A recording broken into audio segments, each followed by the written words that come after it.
Paano mag-connect sa Microtech? Ito lang. Bigyan kita ng link ng Winbox. Double click mo to. Tapos punta ka sa dito. Dito dyan. Sa D4. Yan.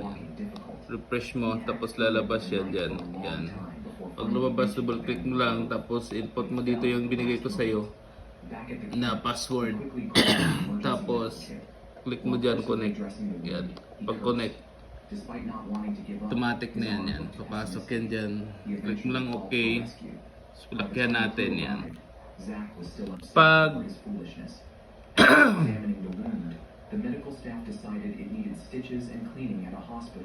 yung browsing, pag gusto mong pahinaan, yan, itong browsing speed. Double click mo lang. Pause. Maglagay ka ng 1M is equals to 1 MB. 20 hanggang sa anong gusto mo.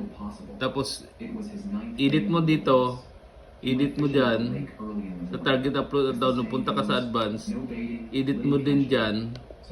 At edit mo din dito. Tsaka mo i-apply and okay. Goods na yan.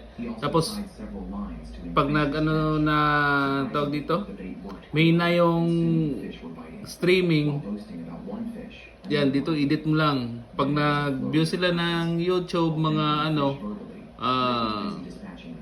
talagang ano, tawag dito, hihina yung ano, medyo mahina. Kada taong mag-connect, kada device na mag-connect, meron lang siyang naka-allocate na 10 MB per streaming.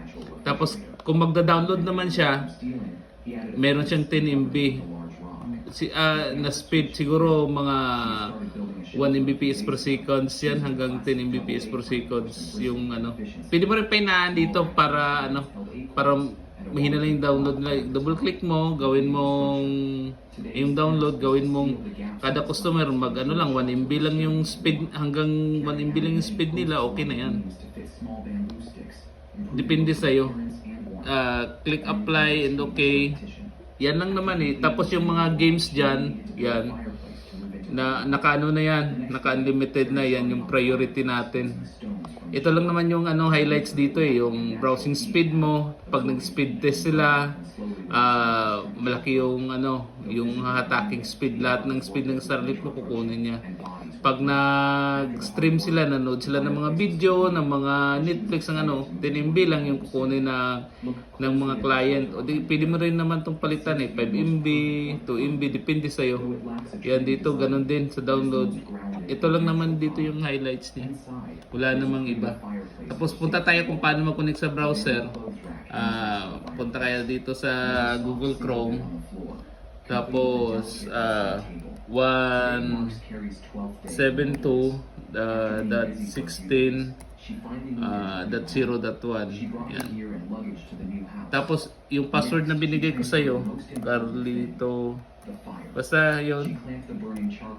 Yung password na binigay ko sa iyo, yan yung ilalagay mo diyan. Yan. Tapos click mo dyan sa pinakataas, web config. Yan. Makikita mo rin dyan kung ano yung sa ano, ganun din yung sa tawag dito, punta ka sa queue.